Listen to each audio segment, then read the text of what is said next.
আমি ওই রকম ভাবে দেখি না কখনোই। এটা দেখি যে অনেকদিন পর পর আমাদের একসাথে দেখা হয়, আমরা একই পরিবারের মানুষ, আমরা চলচ্চিত্র পরিবার, আমরা বিনোদন কর্মী, প্রযোজক, পরিচালক, শিল্পী, কলাকুশলী এবং বিনোদন সাংবাদিক, আমরা সকলেই কিন্তু একটা পরিবারের মানুষ। সবসময় দেখা হয়ে ওঠে না, সবার সাথে সবার একটা কুশল বিনিময় হয়, সুন্দর একটা সময় কাটে, সুন্দর কিছু মুহূর্ত ধারণ হয়। এই সময়টাকে, এই বিষয়টাকেই আমি খুব এনজয় করি এবং প্রাধান্য দেই। যাই হোক,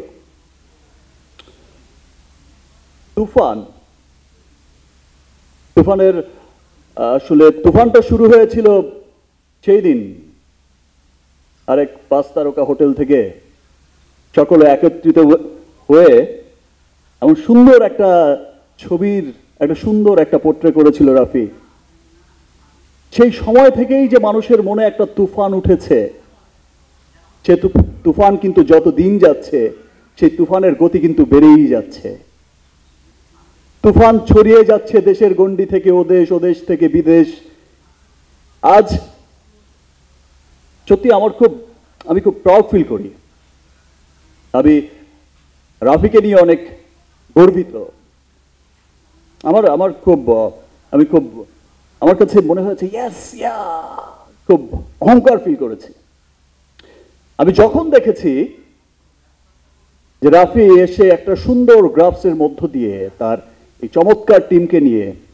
সম্ভবত কি হয় আপনারা সকলেই জানেন যে আমরা যখন, রাফি তো ইন্ডিয়াতে অচেনা, এটা ওর প্রথম সিনেমা, ডিরেক্টর হিসেবে প্রথম কাজ। অনেক বড় বড় টেকনিশিয়ান কাজ করেছে, আমাদের দেশ থেকেও যেমন খুব খ্যাতনামা টেকনিশিয়ানরা কাজ করেছে, ওখান থেকেও তো অনেক বড় বড় টেকনিশিয়ানসরা কাজ করেছে। অনেক বড় বড় প্রযোজনা সংস্থা, বড় বড় শিল্পী, সবকিছু বড় বড় সমন্বয়ে কিন্তু হয়েছে তুফান। তো তখন আমি যখন দেখেছি ওর শর্ট ডিজাইন দেখে, সেই বিখ্যাত ফাইট মাস্টার, সেই বিখ্যাত কোরিওগ্রাফার, সেই বিখ্যাত সাউন্ড রেকর্ডিস্ট, সেই বিখ্যাত বিখ্যাত মানুষদের চোখ বড় হয়ে যাচ্ছে যে কি শোনাচ্ছে, এটা কি গ্রাফের কথা বলছে, 100 একটা ফাইট 4 মিনিটের, এটা কিভাবে সম্ভব? এবং সেটা যখন আপনারা সিনেমা হলে সবাই দেখবে তখন সত্যি আসলে সবার খুব গর্ব লাগবে। তো তখন থেকেই আমি আসলে রাফির কে নিয়ে খুবই গর্বিত যে আজকে তুফানের বাজেট যা, এবং আমি খুব প্রাউড করেই তখন সেখানে বলতাম যে আজকে তুফানের বাজেট যা, রাফি হচ্ছে এমন একজন পরিচালক, বাজেটটা যদি সেটা কেজিএফ এর বাজেটে হয় তারপরে রাফির কম পড়েই যাবে। সেটা খরচ করার মতো মেধা, সেটা খরচ করার মতো সেই টাকা দিয়েই, সেই 200-400 কোটি টাকা দিয়ে সিনেমা বানানোর মেধা লাগে। কিন্তু সেই 500 কোটি টাকা খরচ করে সিনেমা বানাবে, 200 কোটি টাকা খরচ করে সিনেমা বানাবে, সেই 200 কোটি ইউটিলাইজ করার মতো ক্ষমতা থাকতে হবে ডিরেক্টরকে। তো আমি গর্ব করে বলতাম যে রাফি হচ্ছে এমন একজন ডিরেক্টর যাকে 500 কোটি টাকা দিলে পরেও বলবে যে ইয়েস, আর 500 কোটি হলে আবার সিনেমাটা আরো অন্যরকম হতো। চমৎকার চমৎকার চমৎকার।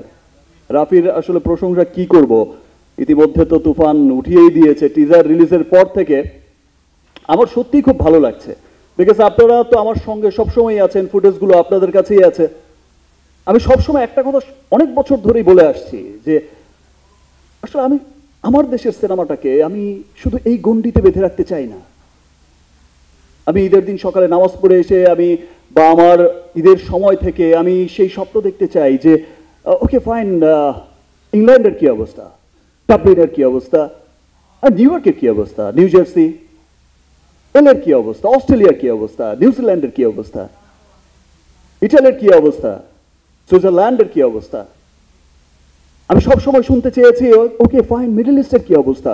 মিডল ইস্টের তো অনেকগুলো দেশ, দেশে দেশে খবর আসছে, আমি সেই খবরগুলোই সবসময় দেখতে চেয়েছি, সেই বিষয়টাই সবসময় দেখতে চেয়েছি। এবং ইনশাল্লাহ গত বছর থেকেই এই গ্লোবাল জার্নিটা কিন্তু আমাদের শুরু হয়েছে।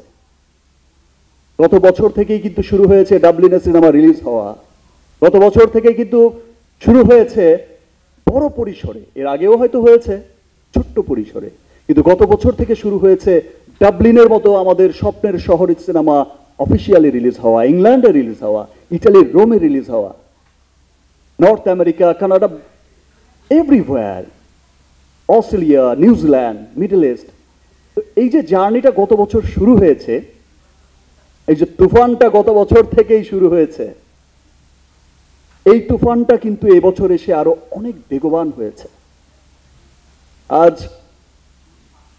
সত্যি আমি খুব, আমার কাছে সত্যি খুব ভালো লাগে, আমি সত্যি খুব গর্বিত যে আজ আমি সবসময় যেটা চেয়েছি যে আমাদের বাঙালিদের পাশাপাশি একদিন দেখো আমাদের সিনেমা ইংলিশরাও দেখবে, যেমন করে বলিউড এগিয়েছে। এক সময় ইন্ডিয়ানরা দেখতো, এশিয়ানরা দেখতো, এখন ইংলিশরাও দেখে।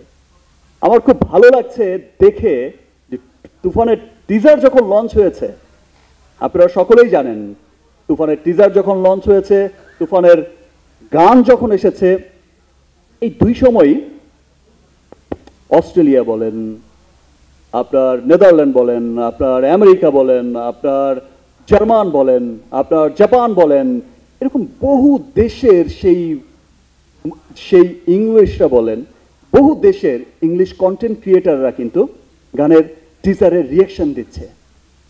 খুব ভালো বলছে আমাদের সিনেমার টিজারকে, খুব ভালো বলছে। এই প্রথম শুনছি তাদের মুখে একটা বাংলা সিনেমার টিজারের কথা, রিভিউর কথা একটা জার্মান লোকের মুখ থেকে শুনছি, একটা ইংল্যান্ডের লোকের মুখ থেকে শুনছি, একটা আমেরিকার লোকের মুখ থেকে শুনছি। আমি খুব গর্বিত এবং আমি রাফিকে অনেক ধন্যবাদ জানাই যে তুফানের মতো এমন একটা চমৎকার প্রজেক্ট, যেটা আসলে আমরা যদি সেটাকে বলি হচ্ছে কমার্শিয়াল ফিল্ম, এক সেন্সে দেখবেন কমার্শিয়াল ফিল্ম, আরেক সেন্সে আপনার মনে হবে it's a beautiful classic film. এই চমৎকার এর প্রেজেন্টেশন, অ্যাকচুয়ালি এটা সত্যি একটা চমৎকার ফিল্ম, গুড ফিল্ম।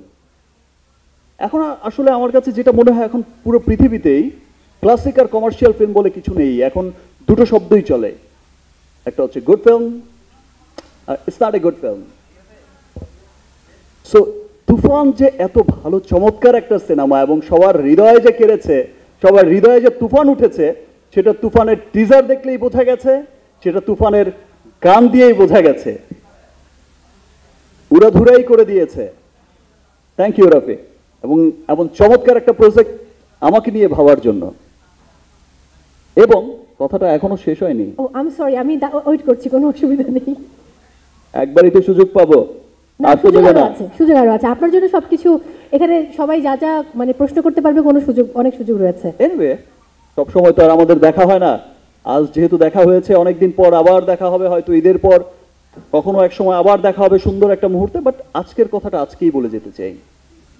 অ্যান্ড আমি ধন্যবাদ জানাই শাকিল ভাইকে, এত চমৎকার একটা প্রজেক্ট শুরু করেছে, এবং এই যে চরকিকে সাথে নিয়ে, এসবিএফকে সাথে নিয়ে এই যে চমৎকার একটা কোলাবোরেশন, এবং প্রত্যেকটা চরকি যেমন তার জায়গায় বিশাল প্রতিষ্ঠিত, এসবিএফ তার জায়গায় কিন্তু বিশাল প্রতিষ্ঠিত। তো এই যে সমন্বয়টা করেছে, একসাথে করেছে, এবং চমৎকার একটা ফিল্মের একটা চিন্তা করেছে এবং বানিয়েছে, সেই জন্য শাকিল ভাইকে অনেক ধন্যবাদ। ধন্যবাদ জানাই রনিকে, প্রথম দিন থেকেই যেভাবে চমৎকারভাবে সবকিছু পিয়াস আছে যে সামনে, আর সামনে যারা বসে আছে, আমাদের ডিওপি তাহসিন, আমাদের আর্ট ডিরেক্টর শিহাব, আদনান, তুমি তো ফাটিয়ে দিয়েছ। এনিওয়ে, তুমি আর টাকা চেয়েও না এই ছবিতে, বিকজ এই ছবির পর থেকে তুমি কিন্তু আর্টিস্ট হয়ে যাবে, তো তোমার কিছু দেওয়া উচিত রাফিকে। তারপর সান, আমার কস্টিউম ডিজাইনার, আমার মেকআপ আর্টিস্ট সবুজ, রাকায়েত ভাই যে সামনেই দেখতে পাচ্ছি, কি চমৎকার। আসলে আরো যে কত ভালো ভালো সমন্বয়ে তুফান হয়েছে, সবাইকে আমি অনেক ধন্যবাদ জানাচ্ছি। সবাই সবার জায়গা থেকে এত বেস্ট কাজ করেছে, সেটা তুফান না দেখলে কেউ বুঝবে না। আমি ধন্যবাদ জানাই চঞ্চল ভাইকে, যে জাদুকর বলে, একটু আগেই বলে গেল যে অভিনয়ের জাদুকর, সত্যিই জাদুকর। আর চঞ্চল ভাইকে ধন্যবাদ এই জন্য জানাই, চঞ্চল ভাইয়ের সাথে তো আমার একটা আলাদা বন্ধুত্ব, একটা সুন্দর একটা ভ্রাতৃত্ব, এটা তো আছেই। আমরা অফিসকে, সেটা রাবি তো বলেছে, সবাই জানে। বাট আমি সত্যিই বলছি যে আমি ভাবতেই পারি না, উইদাউট চঞ্চল ভাই আমার কাছে প্রজেক্টটা তুফান অসম্পূর্ণ থেকে যেত। Thank you brother.